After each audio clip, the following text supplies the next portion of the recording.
بسم اللہ الرحمن الرحیم۔ السلام علیکہ یا صاحب العصر والزمان۔ نمبر 4، یہ مشہور دجال نہیں ہے جس کی آمد کا تذکرہ بکثرت روایات میں ہے، اس لیے کہ وہ نزول عیسیٰ علیہ السلام کے وقت ظاہر ہوگا۔ وہ دجال جو مشرق سے خروج کرے گا اس کی تفصیلات نہیں معلوم۔ ہو سکتا ہے کہ یہ کوئی ایسا باطل پرست سرکردہ شخص ہو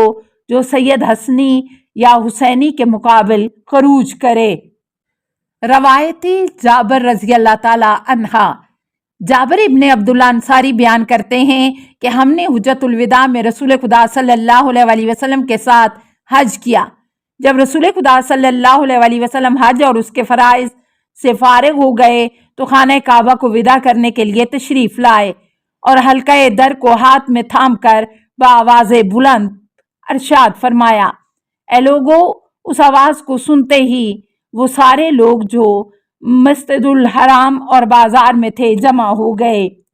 اس وقت آپ علیہ السلام نے ارشاد فرمایا، سنو، میں بتانا چاہتا ہوں جو میرے بعد ہوگا، تم میں سے جو حاضر ہیں جو غائبین تک اسے پہنچا دیں۔ پھر رسول خدا صلی اللہ علیہ وسلم نے گریہ فرمانا شروع کیا اور آپ کو گریہ کرتے ہوئے دیکھ کر سارے حاضرین بھی رونے لگے۔ جب رسول خدا صلی اللہ علیہ وسلم نے گریہ کیا تو اس کے بعد فرمایا کہ خدا تم پر رحم کرے، یہ جان رکھو کہ تم آج کے دن سے 140 سال تک اس پتے کی مانند ہو جس میں کانٹا نہ ہو۔ پھر اس کے بعد 200 سال تک ایسا زمانہ ہوگا جس میں پتا بھی ہوگا اور کانٹا بھی ہوگا۔ پھر اس کے بعد فقط کانٹا ہے، پتہ نہیں ہے، یہاں تک کہ اس زمانے میں سلطان جابر بخیل، سرمایہ دار، دنیا پرست، عالم جھوٹے، فقیر، فاسق و فاجر، بوڑھے،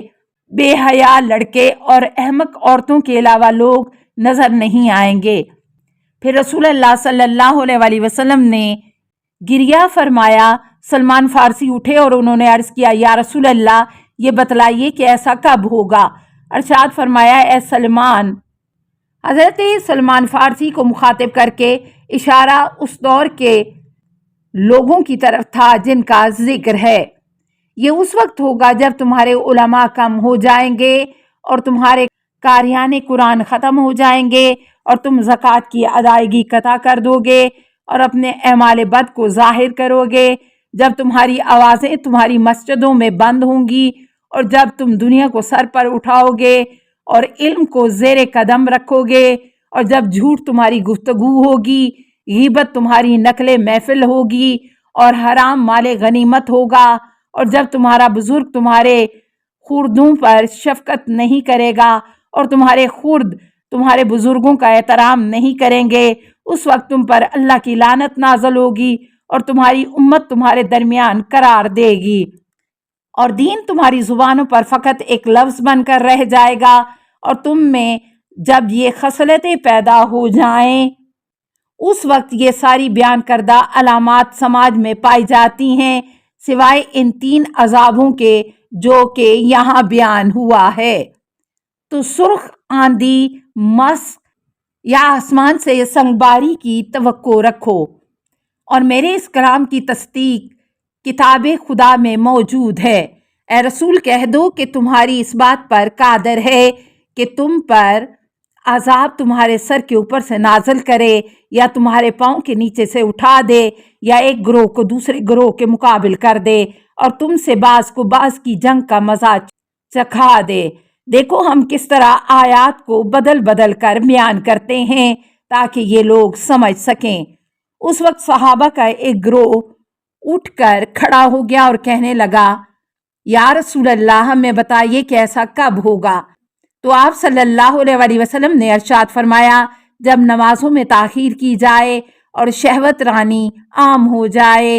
اور قہوے کی مختلف اقسام پی جانی لگیں اور باپ اور ماں کو لوگ گالیاں دینے لگیں، یہاں تک کہ حرام کو مال غنیمت اور زکوٰۃ دینے کو جرمانہ سمجھنے لگیں، مرد اپنی بیوی کی اطاعت کرنے لگے اور اپنے ہمسائے پر ظلم کرے اور قطع رحم کرنے لگے اور بزرگوں کی شفقت اور رحم ختم ہو جائے اور خردوں کی حیا کم ہو جائے اور لوگ عمارتوں کو مضبوط بنانے لگیں، اپنے خادموں اور لونڈیوں پر ظلم کرنے لگیں اور ہوا و ہوس کی بنیاد پر گواہی دیں اور ظلم سے حکومت کریں، اور مرد اپنے باپ کو گالی دینے لگے اور انسان اپنے بھائی سے حسد کرنے لگے اور حصہ دار خیانت سے معاملہ کرنے لگے اور وفا کم ہو جائے اور زنا عام ہو جائے اور مرد عورتوں کے کپڑوں سے اپنے آپ کو آراستہ کرے اور عورتوں سے حیا کا پردہ اٹھ جائے اور تکبر دلوں میں اس طرح داخل ہو جائے جس طرح زہر جسموں میں داخل ہو جاتا ہے، اور عمل نیک کم ہو جائے اور جرائم بے انتہا عام ہو جائیں، فرائض الہی حقیر ہو جائیں، لوگ مال لے کر سرمایہ داروں کی تعریف کریں گے یا سرمایہ دار مال دے کر اپنی تعریف کروائیں گے، سرمایہ دار مال کی بنا پر اپنی تعریف کی خواہش کریں اور لوگ موسیقی اور گانے پر مال صرف کریں اور دنیا داری میں سرگرم ہو کر آخرت کو بھول جائیں اور تقوی کم ہو جائے اور طمع بڑھ جائے اور انتشار و غارت گری بڑھ جائے اور ان کی مسجدیں آذان سے آباد ہوں اور ان کے دل ایمان سے خالی ہوں، اس لیے کہ وہ قرآن کا استخفاف توہین کریں اور صاحب ایمان کو ان سے ہر قسم کی ذلت و خواری کا سامنا کرنا پڑے، تو اس وقت دیکھو گے کہ ان کے چہرے آدمیوں کے چہرے ہیں اور ان کے دل شیطانوں کے دل ہیں اور ان کی گفتگو شہد سے شیریں ہے اور ان کے دل حنظل سے زیادہ کڑوے ہیں اور وہ بھیڑیے ہیں جو انسانی لباس میں ہیں۔ ایسے زمانے میں کوئی دن ایسا نہ ہوگا جب خدا ان سے یہ نہ کہے کہ کیا تم میری رحمت سے مغرور ہو گئے ہو، تمہاری جرتیں بڑھ گئی ہیں، کیا تم یہ گمان کرتے ہو کہ ہم نے تمہیں عبث خلق کیا ہے اور تمہاری بازگشت ہماری طرف نہیں ہوگی۔ میں اپنی عزت و جلال کی قسم کھاتا ہوں کہ اگر مجھے خلوص سے عبادت کرنے والوں کی پرواہ نہ ہوتی تو میں گناہ گار کو ایک چشمے زدن کی بھی مہلت نہ دیتا، اور اگر بندگان متقین کے تقوی کی پرواہ نہ ہوتی تو میں آسمان سے ایک قطرہ بھی نہ برساتا اور زمین پر ایک سبز پتا بھی نہ اگاتا۔ تعجب ہے ان لوگوں پر، اس وقت مومن کا دل اس کے پہلو میں اس طرح آب ہوگا جس طرح نمک پانی میں پگھل جاتا ہے، اس لیے کہ وہ برائیوں کو دیکھے گا لیکن اسے بدل دینے کی قدرت نہیں ہوگی۔ سلمان نے کہا کہ یا رسول اللہ، کیا ایسا ہوگا؟ فرمایا کہ ہاں اے سلمان، اس خدا کی قسم جس کے قبضے میں میری جان ہے۔ اس وقت حکمران ظالم و جابر ہوں گے، وزراء فاسق ہوں گے، عرفا ظالم ہوں گے، امانت دار خائن ہوں گے۔ سلمان نے کہا یا رسول اللہ، کیا ایسا ہوگا؟ فرمایا اے سلیمان، اس خدا کی قسم جس کے قبضے میں میری جان ہے۔ اس وقت منکر معروف ہو جائے گا اور معروف منکر ہو جائے گا، خائن کو امانت دار سمجھا جائے گا اور امین خیانت کرے گا، اور جھوٹے کی تصدیق کی جائے گی